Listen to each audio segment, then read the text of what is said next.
If you're looking for a mattress, go with Helix Sleep. Their 2-minute sleep quiz will tell you which mattress is perfect for you. You'll get up to $200 off and 2 free pillows at helixsleep.com/Pacman. So the big news cycle over the last 16, 18 hours or so is that it is here. It is here. Omicron has been confirmed in the United States. Now, is this meaningful? We don't know. Is it newsworthy in the sense of, is it surprising? It's probably already been here for some weeks. And number 3, does this finding make us question the prudency of the travel bans that have been put in place? We're going to talk about all of these different questions, but the big news, and we're kind of in the Omicron. Now I'm saying it the way Biden said it the other day. Omicron, which Joe Biden referred to as the Omicron.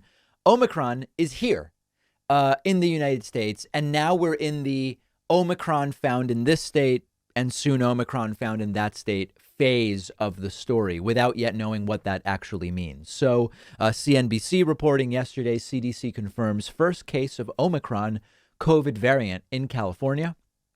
The CDC said Wednesday it confirmed the first U.S. case of the new heavily mutated coronavirus variant called Omicron, detected in Northern California. White House Chief Medical Advisor Anthony Fauci said the patient, who was fully vaccinated, had just returned to the San Francisco area November 22nd after traveling in South Africa, tested positive November 29. Again, the timing, given that they got back at this point, what is that, 10 days ago, suggests it's probably been here for some time. The individual is self-quarantining and all close contacts have been contacted and thus far have tested negative. We feel good that this patient not only had mild symptoms, but actually had the symptoms appear to be improving. That is good news. The article, because it is CNBC, mentions that there was a big swing in the stock market yesterday after this case was confirmed. And this is one of those things where it's sort of like, really, guys, like the idea is that at any time, the stock market reflects all known information about the state of the economy or companies that are at least measured by the stock market. Is it really news that there was one case found in the United States? I mean, when almost a week ago or even longer, about a week ago, we said it's probably already here. A 500 plus point swing because of the announcement seems to me like not a particularly efficient market, given that any reasonable person would have inferred there's going to be cases here, and we still don't yet know how serious they are. Now, that's the next thing that I want to talk about. We are starting to anecdotally get information about the believed severity of Omicron cases and whether this means we're headed in some kind of terrible direction or whether this might actually be a milder variant. There are more and more, even from this morning, anecdotal claims that those who are vaccinated don't really have to worry more about Omicron. Whatever level you were worried before is the level you should be worried now. But that if you're unvaccinated, you should worry. We're starting to see more and more. That story is being told more and more, although it is not yet a story that we can definitively confirm.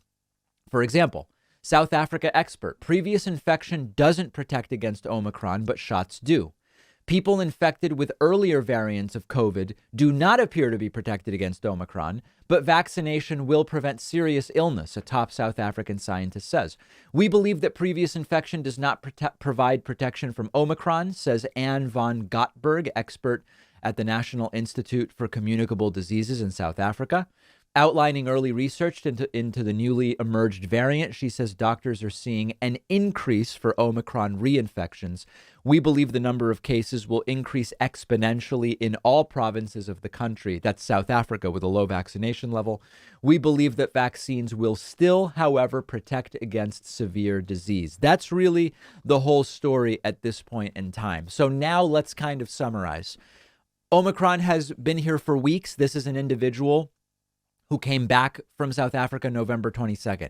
If we believe that they brought it from South Africa rather than we don't know what their connection was, maybe they got it from someone else. It's in a whole bunch of countries and it already was on November 22nd. It's likely been here for weeks.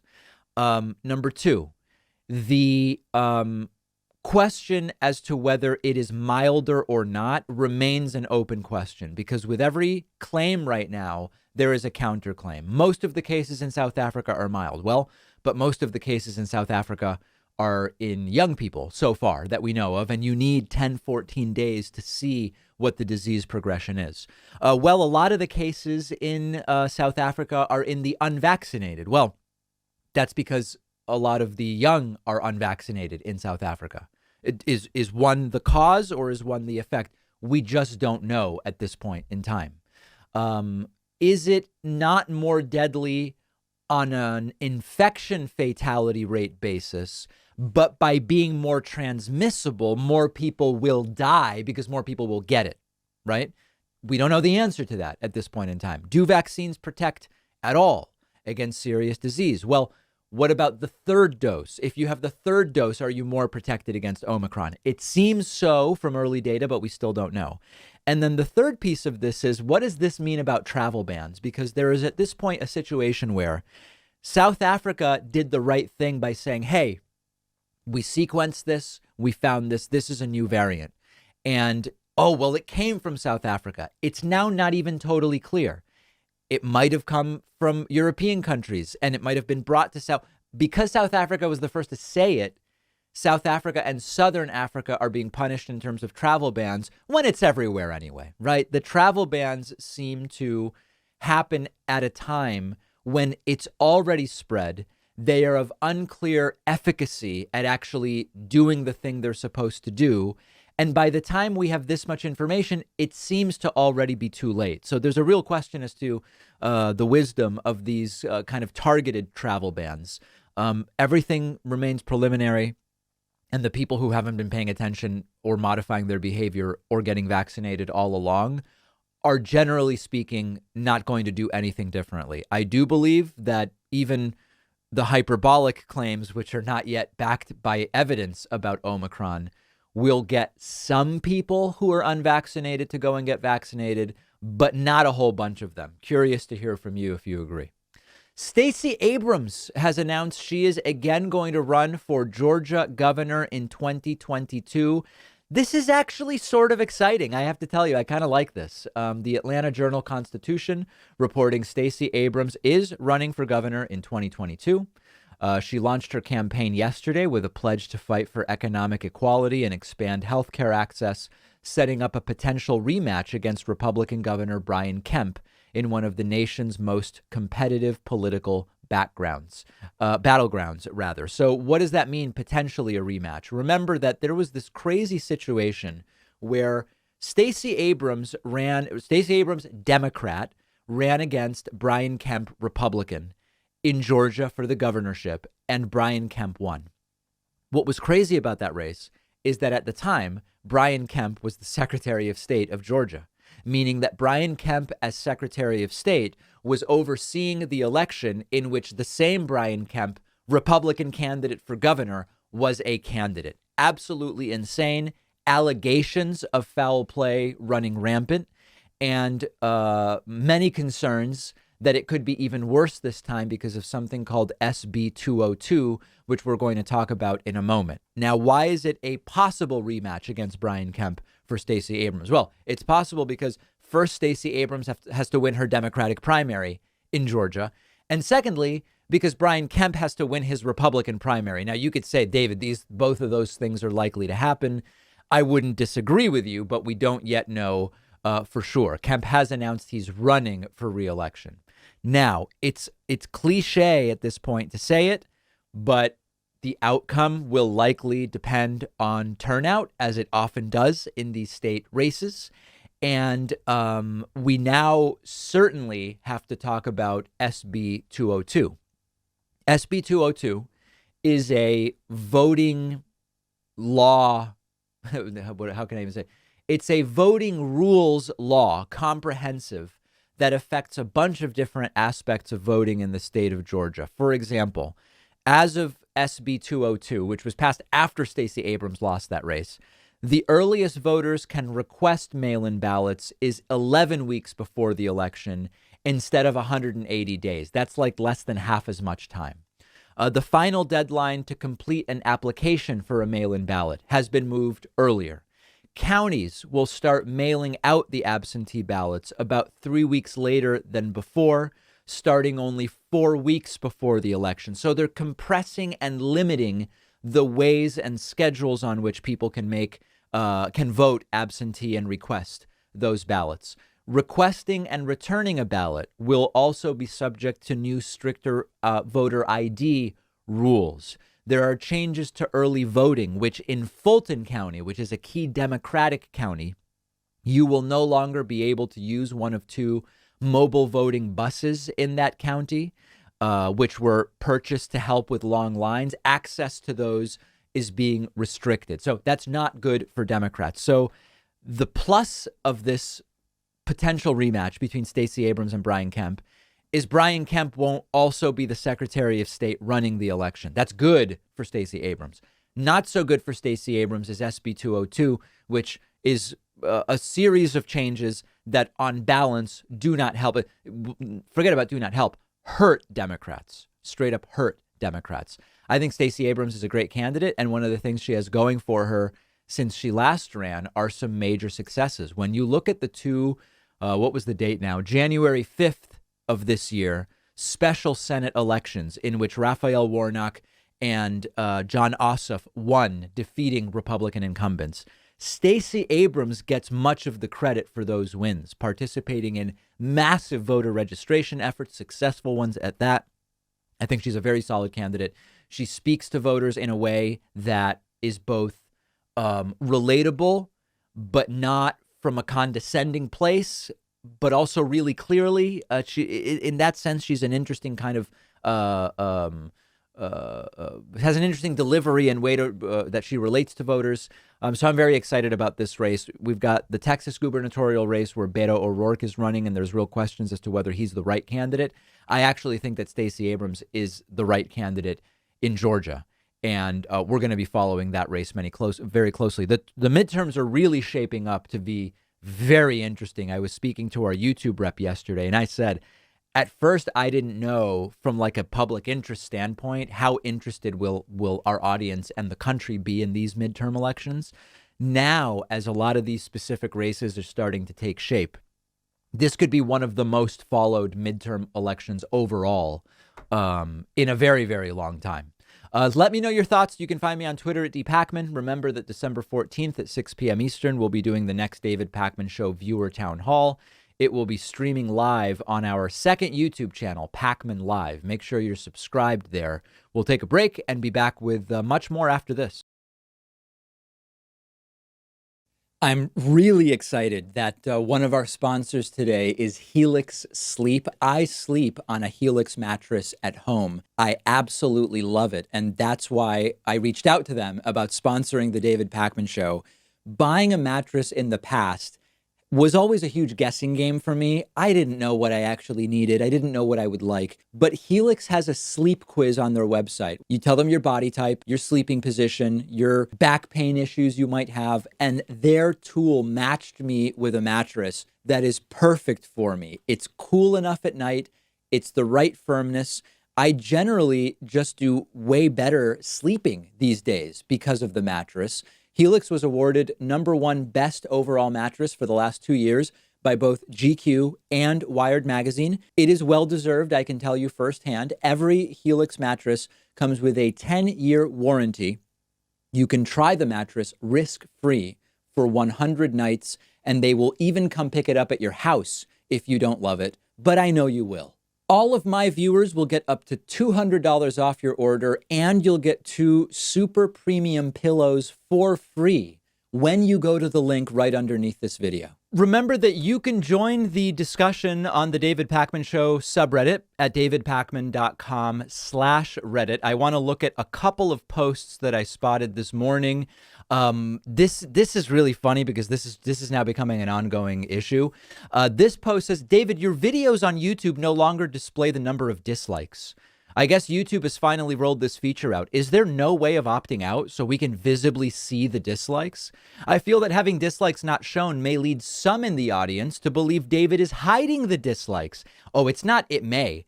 I am getting emails, voicemails, and tweets saying, David, you coward, hiding your dislikes in order. Guys, YouTube rolled out this policy. I did nothing. The post goes on to say it creates an issue surrounding a channel's transparency to allow dislikes and negative reception. I know David would never try to silence his audience in this manner, but this decision by YouTube may have a blowback effect on channel like David's, with people commenting dislike or why did you remove the dislikes? It's not that it may. People are already saying, why did you remove dislikes? We have no control over it. This was a YouTube decision.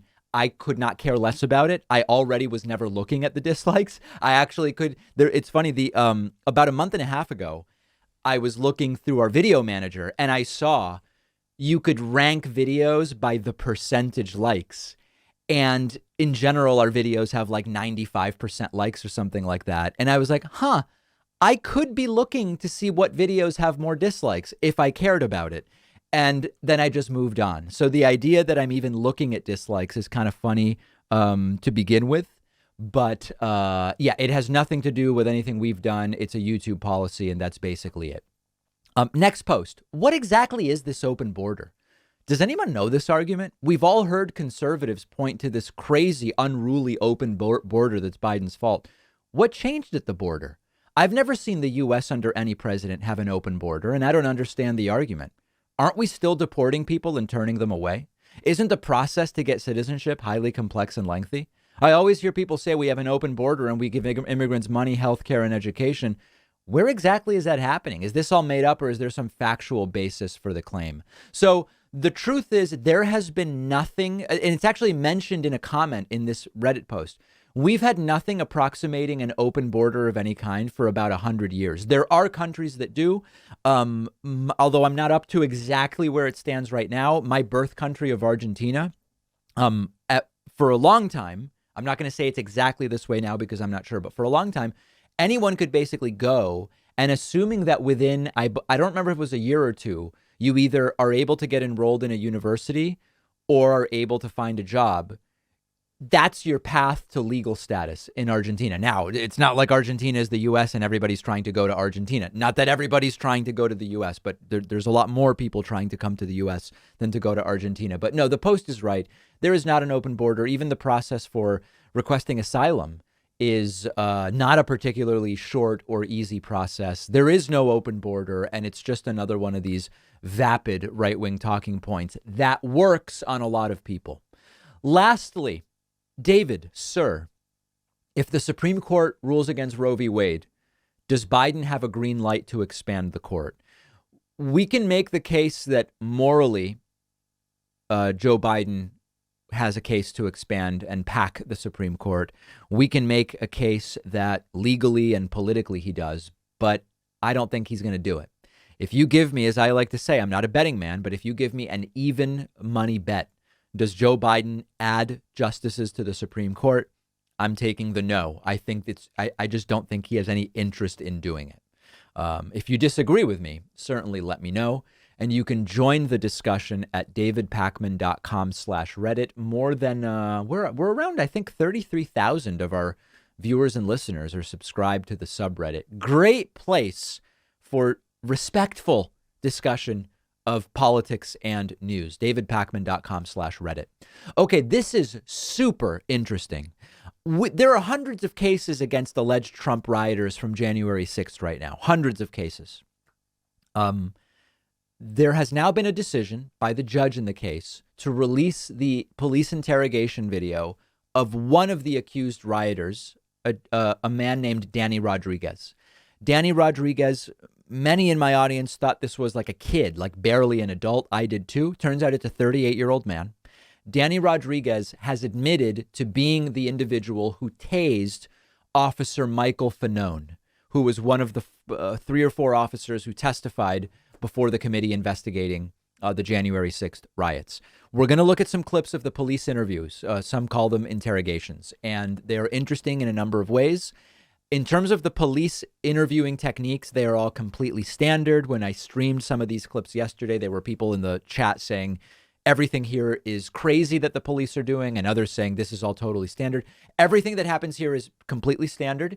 It doesn't mean we like all of it, but it is all completely standard. Let's jump in. Here is when he is first read his Miranda rights, and Danny Rodriguez says, you know, I'm always told I'm not supposed to talk. I want to talk to you guys, and in the past, lawyers have always told me, you know, you don't say anything, we're not going to help you. Well, look, by signing this, you're just acknowledging that you read your rights and that you're willing to talk to us at this time. Just because you signed it doesn't mean any of these rights go away. These rights are always with you throughout the entire process that you're in the legal system, okay? Does that make sense? All right, so totally standard. Danny signs, acknowledges that he's been read his rights, and then does proceed to talk, although he seems sort of hesitant. In this next moment, the officers do something that's very, very typical. And I'm not saying this is good or bad. It's very, very typical. They say, listen, we want your side of the story, because right now we're getting everybody else's side. And we want your side of the story. The implication is always that you can help yourself by telling your side of the story. Now, defense lawyers will tell you, it's never in your interest to just start talking in this way. You really want to make them have to prove their case against you. Now, this guy ultimately admits what he did, and there's video evidence and whatever, but just merely, you know, for people saying, oh, well, he's being tricked. This is typical. We want to hear your side of the story. Every defense attorney I know would say, get a lawyer. Don't say a word and get a lawyer. Yeah. This is an opportunity here for you to let us know and help us understand, because right now we don't frankly understand exactly what happened from your perspective. Right. And I think that there's an opportunity here for us to get clarity on what went down and what you... And these are always the terms that investigators use. This is an opportunity for you. Most people hear opportunity. That sounds good. We can clear this up. Let's clear this up. And good police interviewers already have the clarity they need from evidence and other people they've spoken to. And what they mean by clarity is getting you to admit that this is the thing that you did. So then they get on to some pretty interesting substantive stuff. Why did Danny Rodriguez start going to rallies in the first place? Trump rallies and other right-wing rallies. Well, among other things, it was Alex Jones and InfoWars. Take a listen to this. And so I think that's kind of what I'm trying to like understand. I don't know what happened either. Is I want to know that Danny though. I want to know that Danny that, you know, that kind of intervened in that situation, and I want to know how that Danny got to January 6th.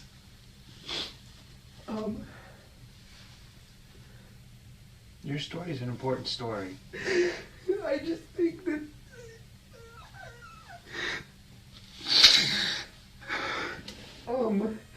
And by the way, that line, your story is an important story. I got a couple of emails from defense lawyers who said, without saying anything about this particular guy, oftentimes people in these situations don't really understand what's going on, and that the detectives are there only if they believe you did it, to be able to build that case against you to ultimately have this go to trial and get a conviction. This idea of your story is an important story, more sophisticated individuals. I mean, listen, if I was sitting there, I would go, stop blowing smoke where, you know where. An important story. What do I look like an idiot to you? I mean, but it works. And that's why they say stuff like this is an important story. Seem crazy or like a conspiracy theorist because you guys it's gonna come out and I'm gonna get locked up because like I believe this and it's gonna put me in jail. Okay. So continuing to ask those questions, and he does for the most part continue talking about it, and then they get to this part about Alex Jones. Let's take a listen to that. We've done this for a long time. We've talked to, like I told you, we talked to a lot of people, and a lot of people are worried about being judged when they talk to law enforcement, that we're going to have an opinion. And I'm telling you right now, we don't hold judgment over you. We want. Right, we it's want gonna be the you. jury and the judge, and No, it's gonna be a no, but DC like judge. even as a fellow human being, right? That's what we're telling you. Is we're looking at you today as a fellow human, as a fellow citizen of this country, as somebody who has lived here and put in investment into this country of your work, and you grew up here. And look, I don't have any loyalty to any other country, just America. And this is all I know, and this is all I want. And I don't care about any other part of the world except for our team. so how did the Danny that stood on the line in between law enforcement and Antifa BLM, how did you get to that point? What happened in your life? Like, how did you start going to these rallies?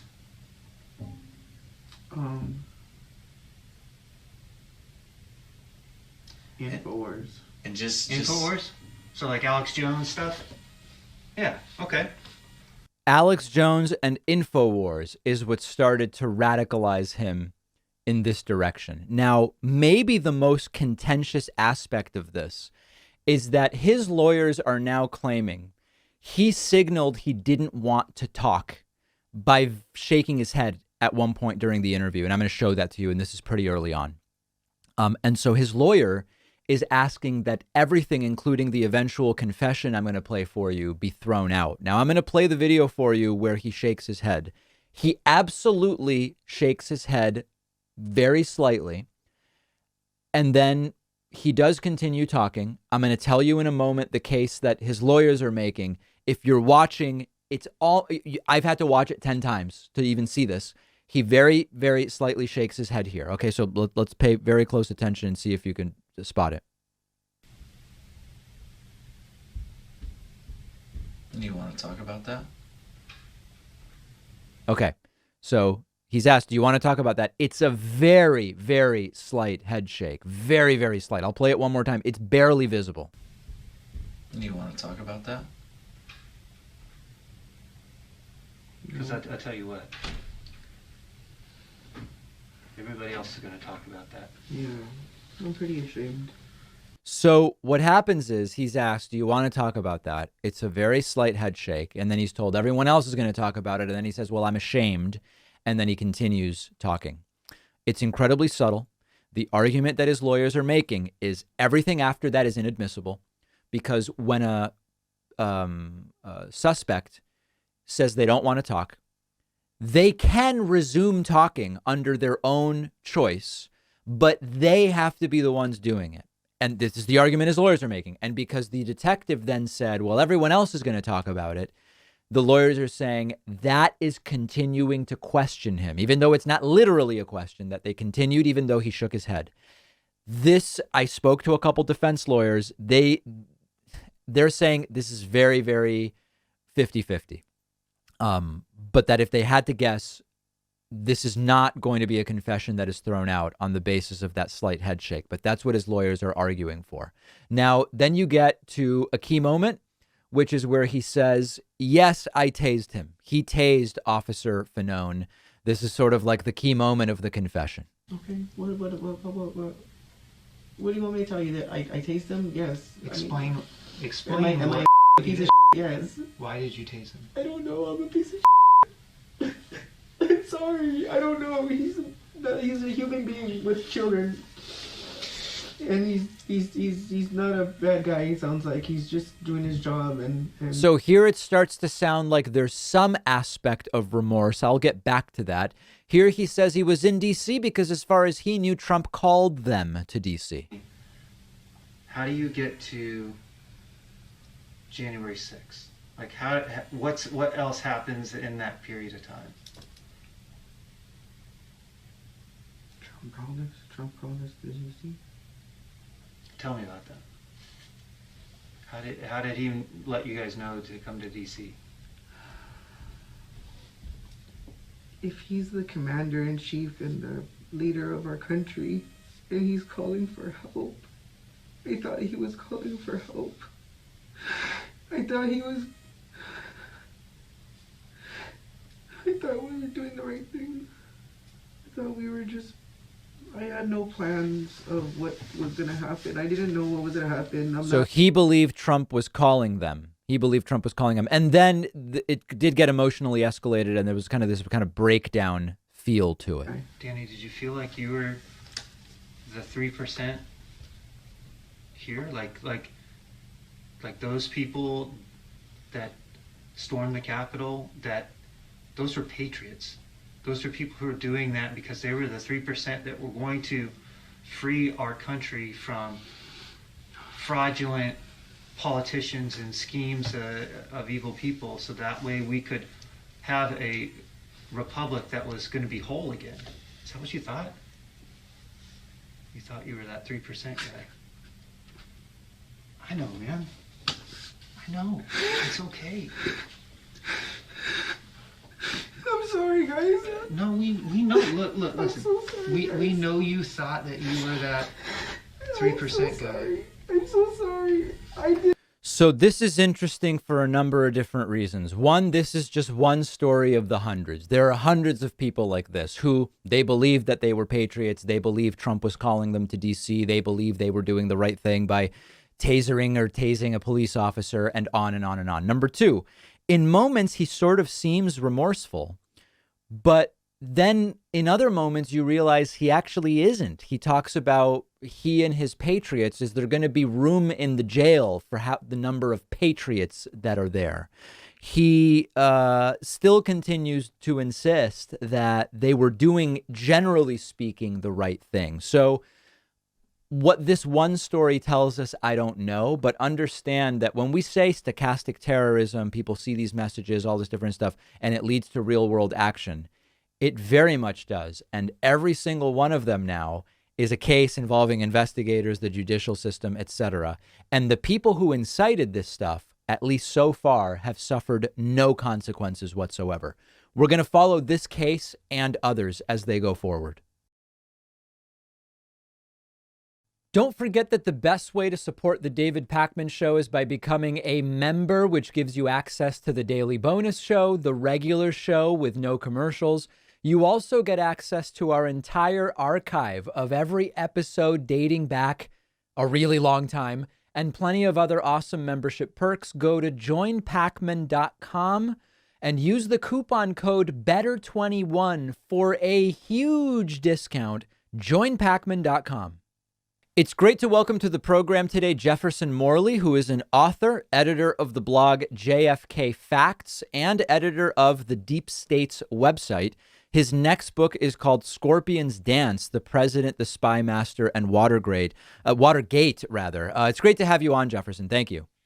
Thanks for having me, David. So the presidents for some time have opted not to release the so-called JFK papers. There was initially quite a long delay put in place in terms of releasing them to the public.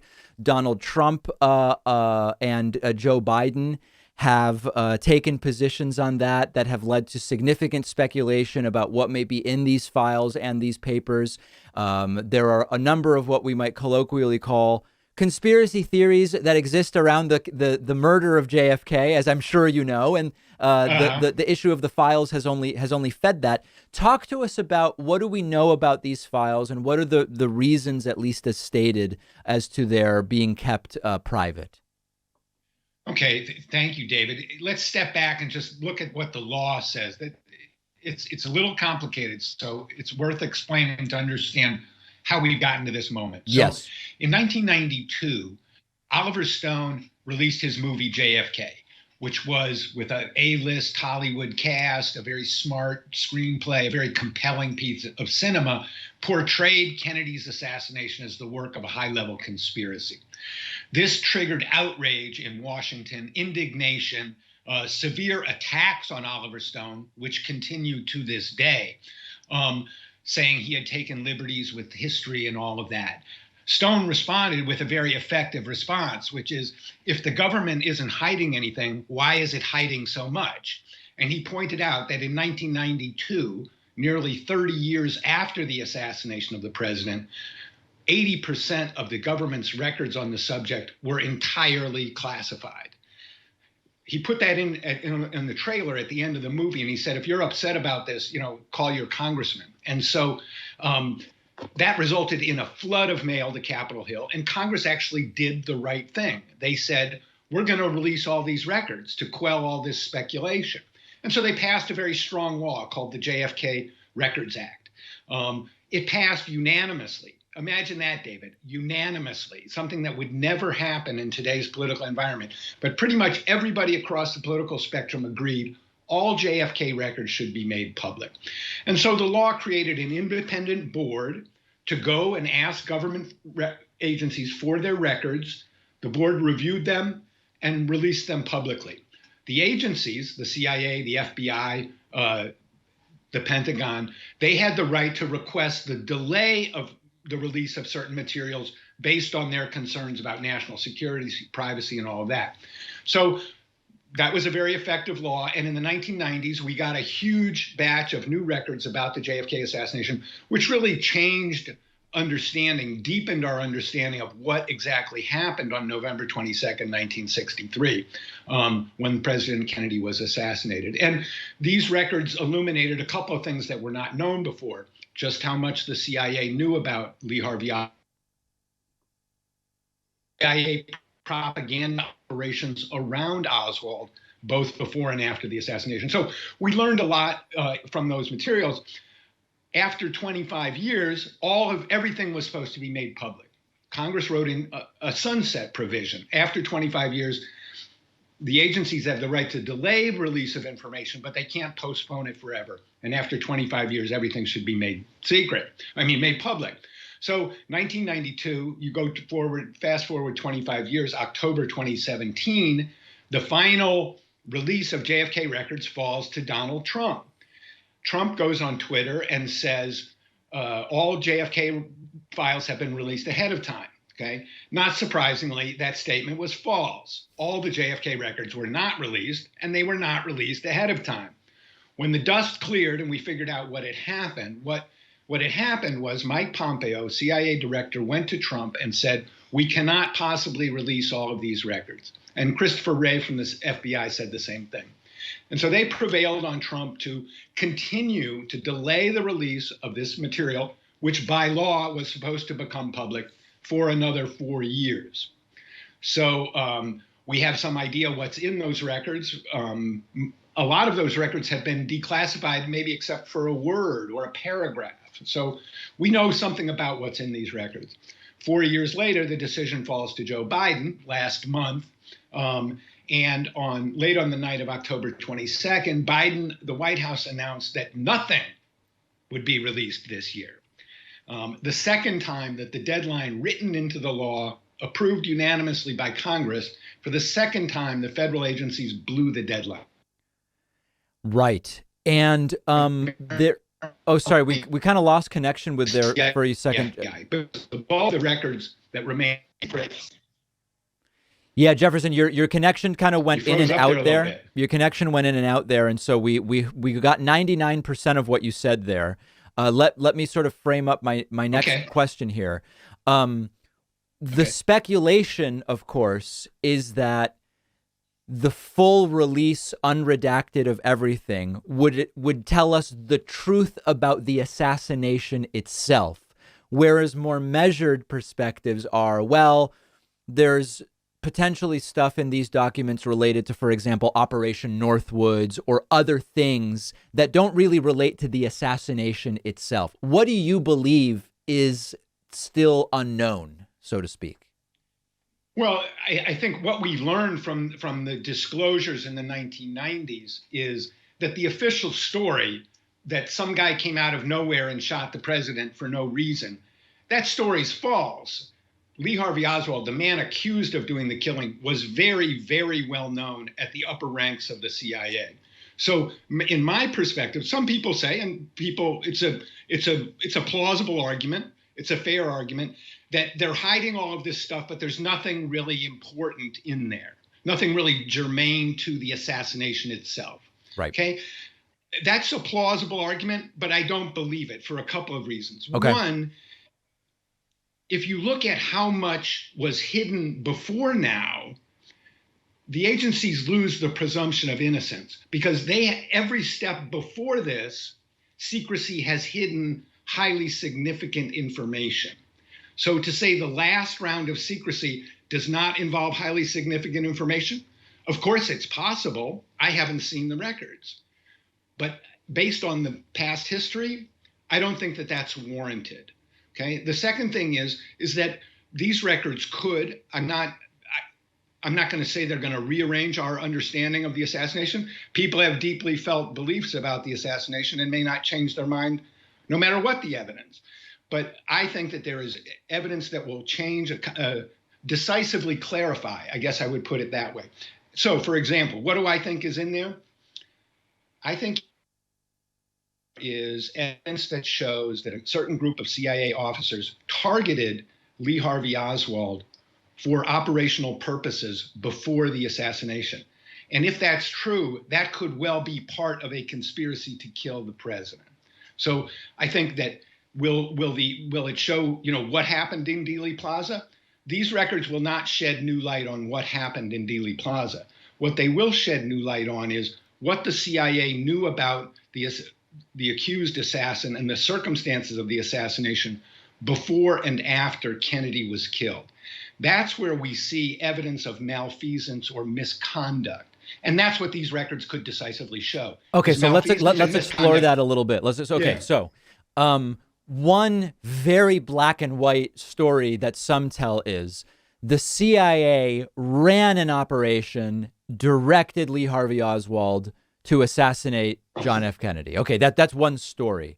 What you're suggesting seems to be, it could be that Lee Harvey Oswald was not only known to the CIA, but was actually previously used by the CIA in certain operations not having to do with the assassination.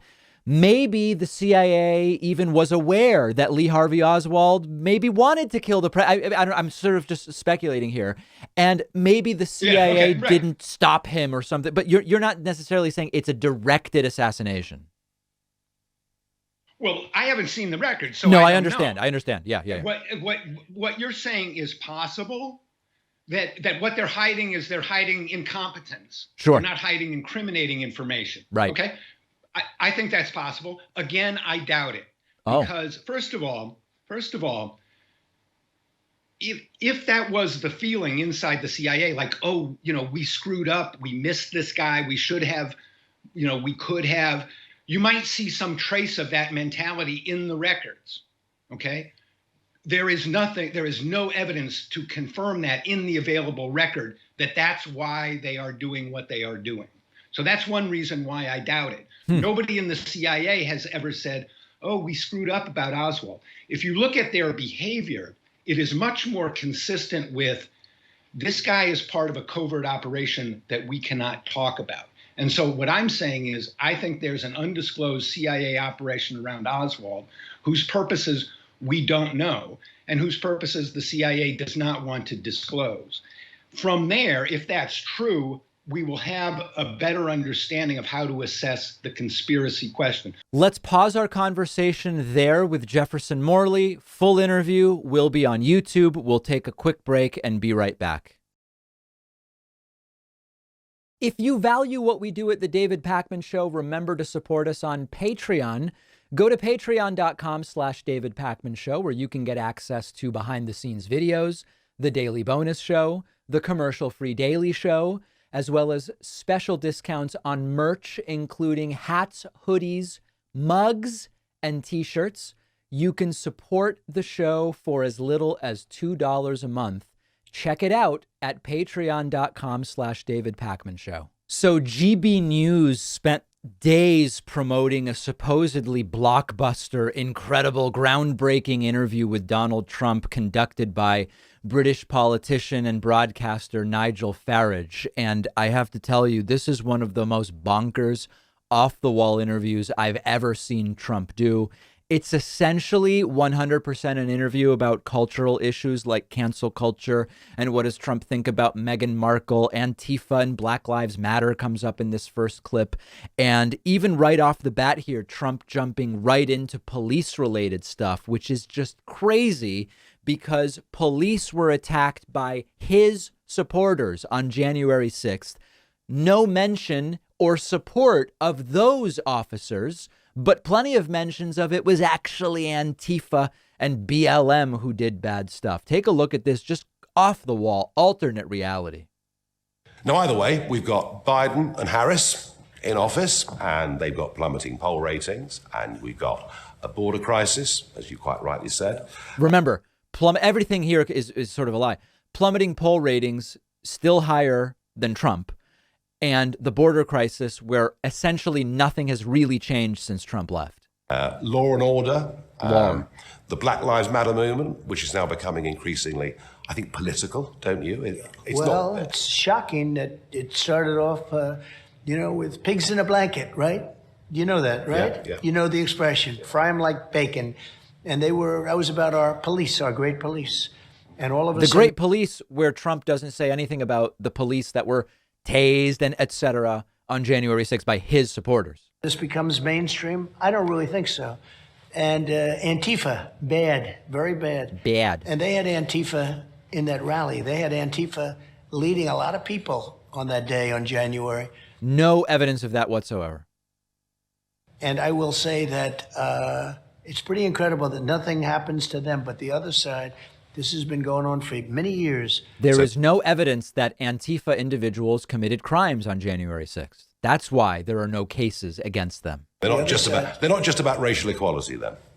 Well, I think they're about politics, but I think they're about a lot of other things. If you go back to their original founding and what they were saying, kill the police. What they're saying is kill the police. I know. And that becomes mainstream. Not good. Not good, says Donald Trump. Next clip.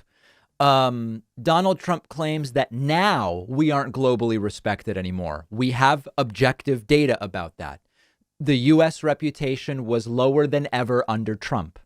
It has now recovered to some degree under Biden. Is Biden perfect? No. Is his foreign policy the stuff of dreams? No. But by every measure, the U.S. is more respected now than under Trump. But Trump doesn't care. But Biden, G7, Biden turns up at the G7, and this was before he let everybody down in Afghanistan, and which leaves us wondering, where is America in the world now? I mean, we've got big threats, haven't we? We've got a lot of Russian troops on the Ukrainian border. Yep. We've got China, ever more bellicose in their statements about Taiwan. We've got Iran. I mean, can you believe it? Negotiations are going on this week with Iran, and the Israelis are very, very scared. Where is America in the world right now? I think it's at the lowest point it's ever been at. There is no objective way to defend that statement. It is objectively a lie. I don't think it's ever been in a position like this. We're not respected anymore. I will tell you, there were no planes flying over Taiwan.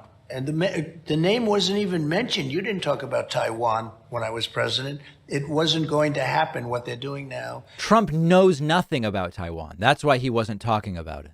And they'll wait till after the Olympics, I assume, and perhaps something will happen. But it's not good if you're there and you have bombers flying over your... So Trump just wrong. There is the reputation of the U.S. has started to recover. It's not perfect. It's not perfect, but it was at the bottom under Trump, where Trump wasn't even party to many important global discussions, including on climate, as we've mentioned before. Okay, next clip. In this one, Trump says something. Let's see if we can figure out what it is even that Trump is saying here. I'm not a fan of hers at all. And I think I'm sorry. This is the Meghan Markle clip. In this clip, Trump says he's not a fan of Meghan Markle. Okay. I'm not a fan of hers at all, and I think she's very disrespectful to the Queen that we just spoke about, who's such a great woman, who's such a great person, historic person. I think she's very disrespectful to the royal family, but maybe most importantly to the Queen. And what's wild about this is, Meghan Markle and her husband, one of the princes, I don't care about the royals. They made a decision together, right? I mean, about separating from the kind of traditional life of the royal family. but Trump's not a fan of Meghan Markle specifically. Kind of just all very weird. Then here's a strange clip. Trump says something was a big mistake. Let's see if we can figure out what it is that Trump says was a big mistake.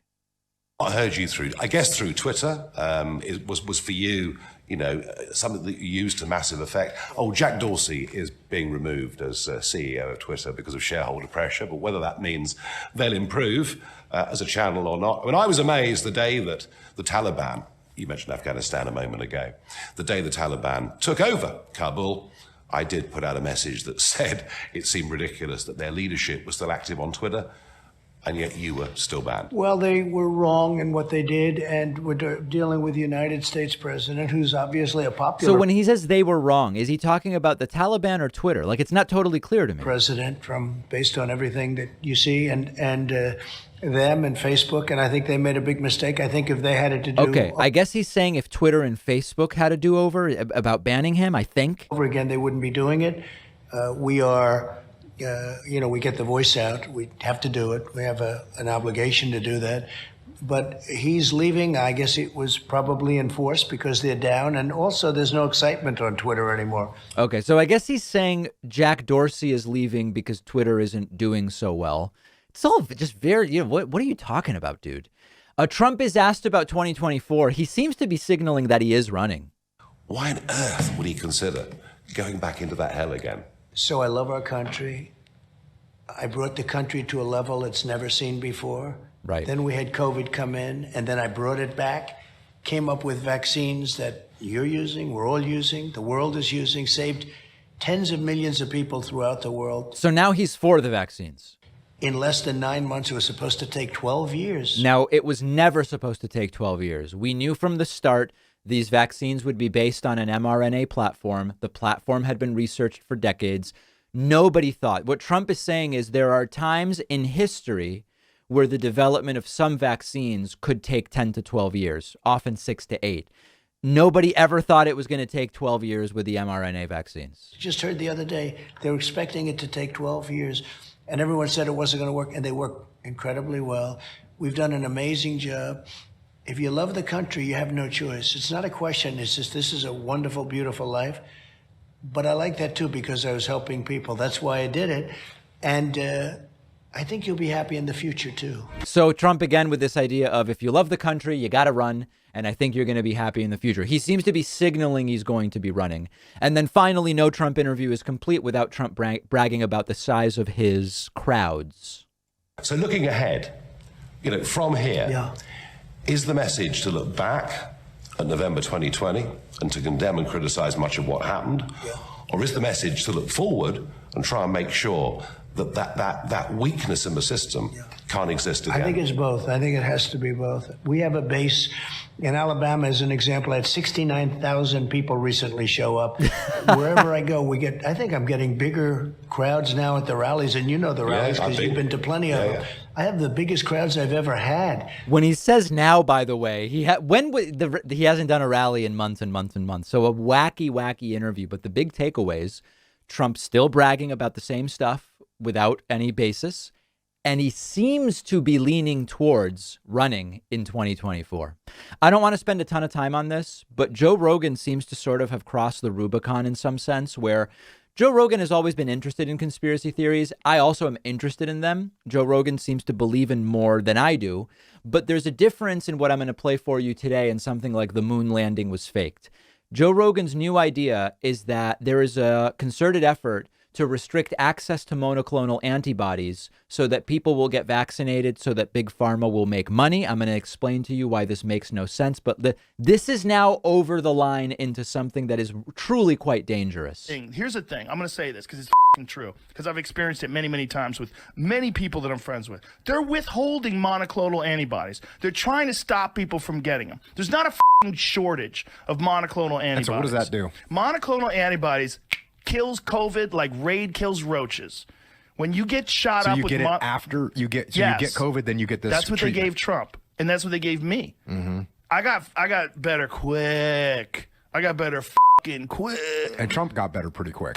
And he's old and fat. He's old and fat. And he got better in 4 days. So why are they withholding it? Because they want you to get vaccinated. That's what I think. I think they don't want there to be a very clear path where you don't have to be vaccinated, but if you get sick, you're going to be fine. So is it just the money going into the pharmaceutical companies that's driving people to want everyone to get vaxxed? It must have an influence. It's also the narrative. Right. There's also people that have been vaccinated that don't want people to get away without being vaccinated, because I think they know they took a chance.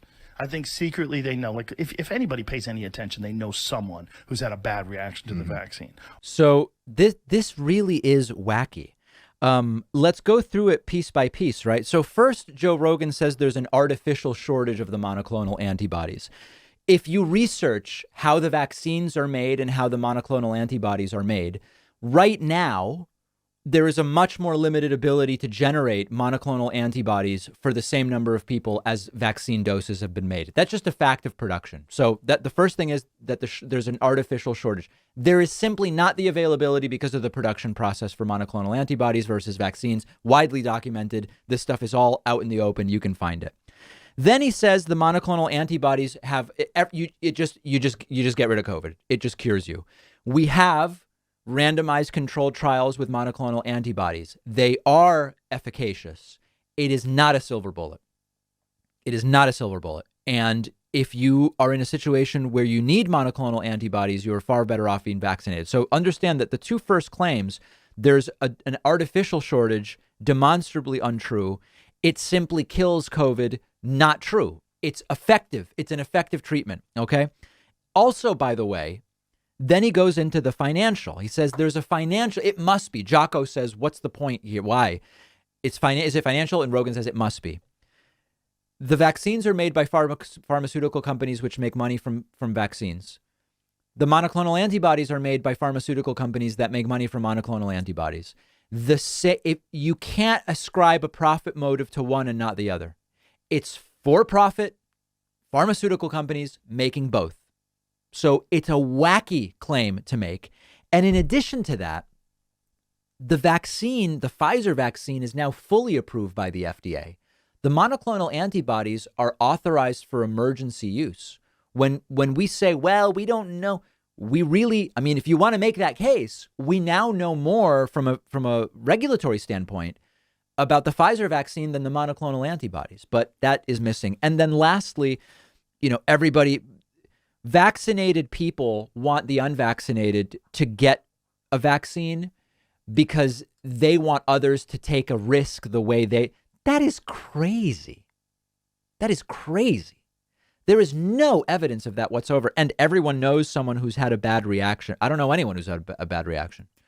I mean, I know people who were flu-like for 24 hours. I was. My girlfriend's arm got red for a little while. For like 8 hours or something like that. I don't know anybody who's had really a bad. So it's so silly, and unfortunately, it's going over a line into something that now is getting much more dangerous than, JFK or flat Earth, or not that Rogan believes all this stuff, but some of this stuff is more benign.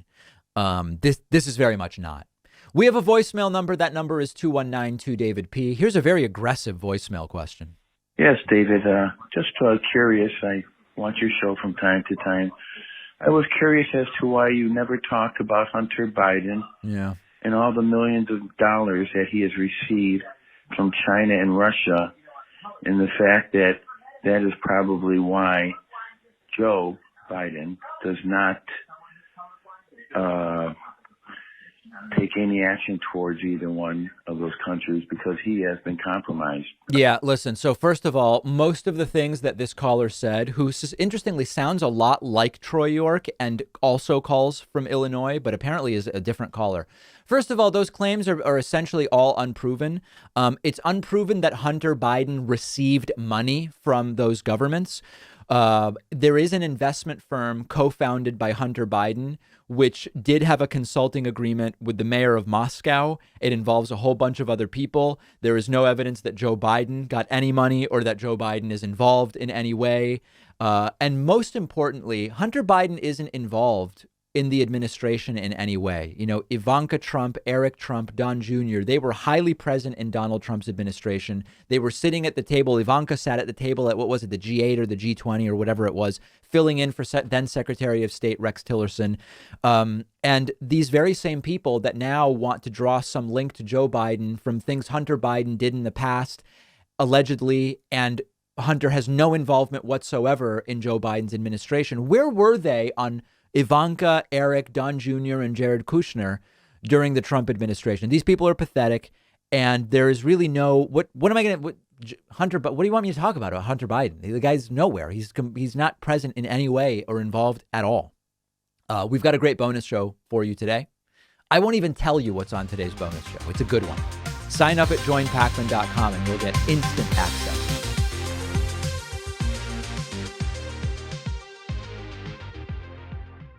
Thanks a lot for watching today's show. I just want to take a second to tell you about today's sponsors. If you're looking for a mattress, go with Helix Sleep. Their 2-minute sleep quiz will tell you which mattress is perfect for you. You'll get up to $200 off and 2 free pillows at helixsleep.com/Pacman.